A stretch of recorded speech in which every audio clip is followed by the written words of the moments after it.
اس سے پہلے سورہ آل عمران کی مختلف آیتوں کا خلاصہ پیش کیا گیا۔ ابھی اپنے سامنے جو آیت کریمہ ہے، اس سے پہلے آیت کریمہ کے اندر اللہ تبارک و تعالیٰ نے قبلہ کا ذکر فرمایا، اور اس کے بعد آج کی جو آیت کریمہ، اس آیت کریمہ میں یہودیوں کی شرارت کا ذکر کیا۔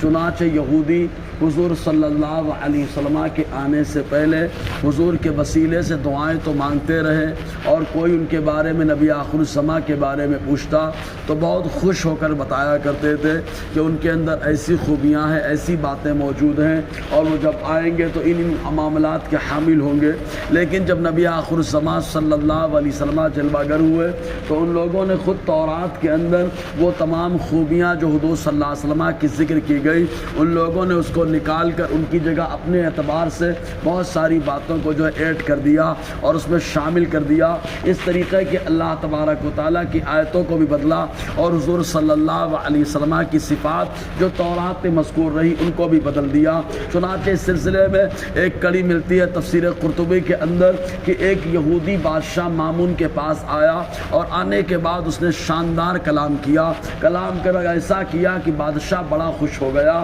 اور بادشاہ نے اس یہودی کو اسلام کی دعوت دی، لیکن اس نے اسلام کو قبول نہ کیا، اور وہ وہاں سے چلا گیا۔ اور جانے کے بعد ایک دن اچانک آیا، اور بادشاہ نے اس سے پوچھا تو اس نے کہا میں نے اسلام قبول کر لیا ہے۔ تو بادشاہ نے کہا میں نے جب تم کو کہا تھا اسلام قبول کرنے کو تو تم نے تو قبول کرنے سے منع کر دیا، آخر کون سی بات لگی جس کی وجہ سے تم اسلام لے آئے؟ تو اس یہودی جو نو مسلم ہو چکا تھا اس نے کہا کہ معاملہ ایسا ہوا، جب میں تمہارے دربار سے اٹھ کر کے نکلا اور باہر گیا تو میرے دماغ میں ایک بات بیٹھی، وہ یہ کہ میں نے تورات کے جو ہے 3 نسخے لکھے اور اس کے اندر اپنے اعتبار سے کمی بیشی کر دی اور ان کے علماء کو لے جا کر کے دیا۔ تو یہودی علماء بڑے خوش ہوئے اور ان 3 نسخوں کو اپنے پاس رکھ لیا، اور اس کے بعد پھر آیا تو آنے کے بعد میں نے انجیل کے 3 نسخے لکھے اور اس میں اپنے اعتبار سے گھٹایا بڑھایا اور جو چاہا وہ لکھ دیا۔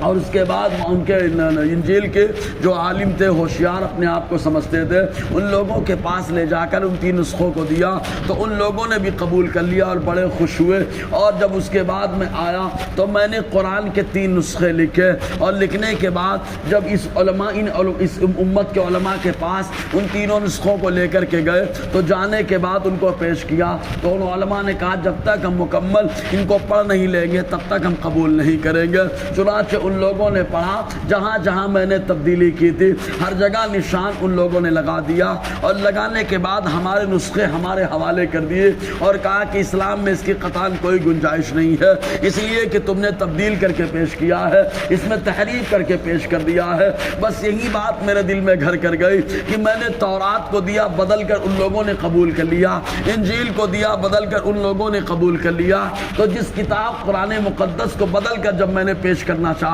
تو علماء نے قبول نہیں کیا، تو مجھے یقین ہو گیا کہ یہ کتاب حق ہے اور آج تک یہ محفوظ ہے۔ بس یہی بات میرے دل میں گھر کر گئی اور میں کلمہ پڑھ کے مشرف اسلام ہو گیا۔ بہرکیف تو اللہ تبارک و تعالیٰ ارشاد فرماتا ہے قل اے محبوب آپ کہہ دو، اور اللہ تبارک و تعالیٰ اپنے محبوب سے جب کہلواتا ہے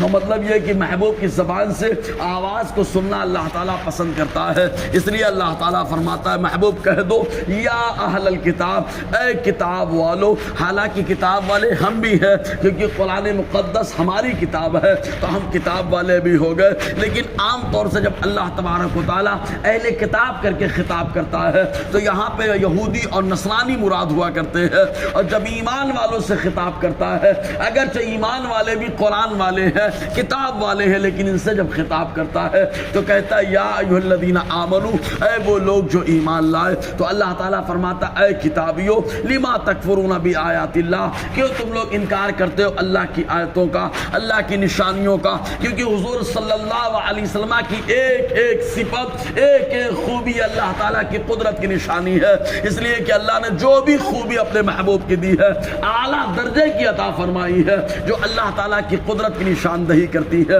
واللہ شہید علی ما تعملون، اور اللہ اس پر گواہ ہے جو تم کرتے ہو، یعنی جو تبدیلیاں کر رہے ہو اللہ اس پر گواہ ہے۔ اب ایک اعتراض ضرور وارد ہوگا، اللہ تعالیٰ فیصلے وہ تو ججمنٹ دیتا ہے، فیصلہ دیتا ہے، گواہ کیسے ہو جائے گا؟ جو گواہ ہوتا ہے وہ جج نہیں ہوتا، اور جو جج ہوتا ہے وہ گواہ نہیں ہوتا۔ تو اس شبے کا جواب یہ ہوگا کہ اللہ تبارک و تعالیٰ جج ہی ہے، حاکم ہی ہے، فیصل ہی ہے، اور اس کی گواہی یہ شاہی گواہی کہلاتی ہے، اور شاہی گواہی بلا شبہ حاکم بھی دے سکتا ہے۔ بہرکیف انشاءاللہ اور آگے گفتگو رہے گی۔ اللہ تعالیٰ ہم سب کو فیضان قرآن، برکات قرآن سے مالا مال